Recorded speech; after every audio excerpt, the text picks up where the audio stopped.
ఈ రాష్ట్రంలో దేశంలో ఒక గొప్ప నాయకుడు, దేశంలో ఒక రాష్ట్ర ముఖ్యమంత్రిగా యువత క్రీడా పరంగా ఆ వైపు వెళ్ళాలని చెప్పి ఒక గొప్ప సంకల్పంతో, ఈ రాష్ట్రంలో మంచి చదువునియాలని ఒక సంకల్పంతో, రైతులకు మంచి గొప్పగా అన్ని విధాలు మేలు చేయాలని ఒక ఆలోచన పరంగా ఉన్నటువంటి ముఖ్యమంత్రి రేవంత్ రెడ్డి గారి నేతృత్వంలో ఒక మంచి క్రికెట్ టోర్నమెంట్స్ కోరుట్ల నియోజకవర్గానికి మరి ఈరోజు మొదలుపెట్టడం జరిగింది. మా యువత అందరికీ కూడా మేము అన్ని విధాలా కూడా ప్రభుత్వం అండగా ఉంటుంది.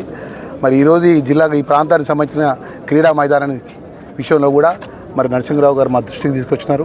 అదేవిధంగా జగిత్యాల జిల్లా హెడ్ క్వార్టర్లో కూడా గొప్పగా అంటే దేశంలో గొప్పగా క్రీడా మైదానం ఏర్పాటు చేయాలి జగిత్యాల అని చెప్పి ఒక సంకల్పంతో ఉన్నటువంటి డాక్టర్ సంజయ్ కుమార్ గారి యొక్క ఆలోచనను కూడా మంత్రిగా మన ముఖ్యమంత్రి దృష్టికి తీసుకెళ్ళి అవన్నీ కూడా పనులన్నీ పూర్తి చేస్తానని విషయాన్ని కూడా మీ ద్వారా మనవి చేసుకుంటూ మరొకసారి క్రీడాకారులందరికీ బెస్ట్ ఆఫ్ లక్ చెప్పుకుంటూ మరి గొప్పగా ఈరోజు ఈ జిల్లాకు సంబంధించినటువంటి డ్రగ్స్ విషయంలో కానీ అదేవిధంగా గాంజా విషయంలో కానీ జిల్లా ఎస్పీ గారి యొక్క ఆధ్వర్యంలో రాష్ట్ర డీజీపీ గారి యొక్క నేతృత్వంలో పడ్డ యువత అంతా కూడా వాటి జోలికి పోకుండా ఇదే మత్తు అనేది కానీ గాంజా అనే విషయంలో కానీ డ్రగ్స్ విషయంలో కూడా యువతను దూరంగా ఉంచాలి, యువతను ఒక మంచి మార్గంలో తీసుకుపోవాలని చెప్పి పోలీస్ యంత్రాంగం చేస్తున్న ప్రయత్నంలో ప్రభుత్వం కూడా అండగా ఉంటుందనే విషయాన్ని కూడా తెలియజేసుకుంటూ యువత గొప్పగా ఈ క్రీడా స్పోర్ట్స్ పరంగా కూడా ఈ రాష్ట్రంలో యువత ముందుకు వెళ్ళాలి, తెలంగాణ రాష్ట్రానికి మంచి పేరు తీసుకురావాలని మనస్ఫూర్తిగా కోరుకుంటూ ధన్యవాదాలు. చరిత్ర సృష్టించినోడు